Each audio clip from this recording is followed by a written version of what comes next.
Alam mo ba na inimbento ng American pharmacist na si Lonsford Richardson ang Vaporub noong 1894 at napatunayang napakahusay ng formula at ganon pa rin hanggang ngayon dahil ito ay nasa merkado sa loob ng mahigit 100 years.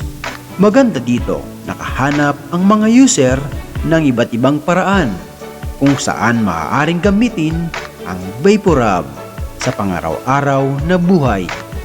Bukod pa sa pagpapagaan lamang ng kanilang ubo at sipon, tara na at ating alamin ang iba pang gamit ng Vicks Vaporub.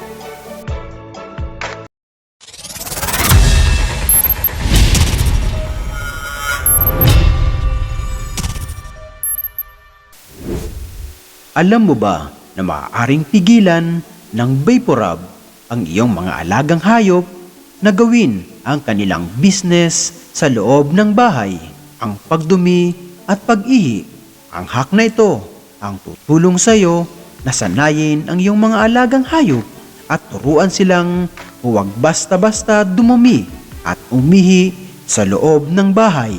Kuskusan lang ng kaunting Vaporub ang lugar kung saan karaniwang dumudumi at umiihi ang iyong alaga at bilang paglalagay ng marking sa kanyang teritoryo, pipigilan ng malakas na amoy ang inyong mga alagang hayop na bumalik sa parehong lugar ng paulit-ulit.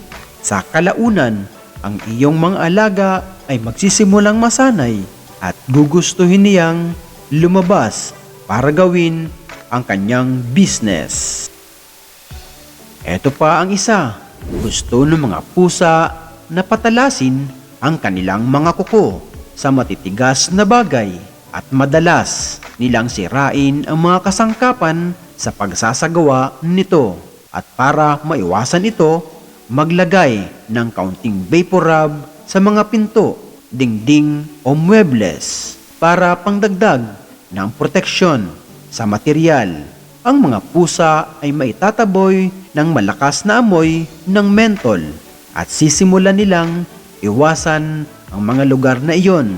Maaari mong iwanang mag-isa ang iyong pusa sa bahay nang hindi nag-aalala at nababahala na tuluyang masira ang iyong mga paboritong armchair at iba pang mga gamit. Maaari mo ring ipunas ang Vaporub sa iyong mga binti o braso kung ang iyong mga pusa ay madalas na kumakalmot sa iyo.